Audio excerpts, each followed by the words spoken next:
Hello and welcome to my tutorial. This time I'm going to show you how to do \t. So if we remember, \t is an escape character. So let me delete this REPL and we'll go through the whole thing again. So the important thing to do is, and I do this with my students when teaching programming, is to get them into the habit of doing new REPLs each time so that they know the process of how to create a REPL, get them into the habit of creating that REPL. So just create REPL, Python's the template, and we're going to call it IO task 5. Press enter or click create REPL, doesn't really matter. At least the point is we created a REPL.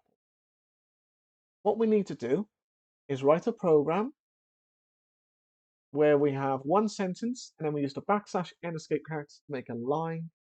Then we use the \t escape character to list the subjects that we study in school. So this is what we can do. Print shift 9 shift 2. So we could say something like the subjects in school I study are. So this is how I would approach it. We do \n, \n, and \t. Reason for the two \n's is because you can make it skip 2 lines. If you do just \n, just does 1. If you do it twice, it's 2 lines. What \t will do is it will indent the words that's outputted. So let's try, shall we? So 1, I'm going to say computer science. And then what I'm going to do now is I'm going to do \n, \t. 2, I'm going to say something like history.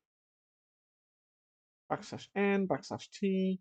3, maths. And \t. I am going to say home economics, food and nutrition. So let's try it as it is so far. Let's run it and we'll see the result. So the \n makes new lines. The \t will indent the code. So you'll notice that the first line is just normal. We haven't done anything to it. But with the \t, you can see that it's indented. So it's basically as if you press the tab button in Word, where it basically tabs over once. So think of it in those terms. And then you could type it for more subjects, but this is the basic idea of what to do there. So, and that is how you do outputs task 5.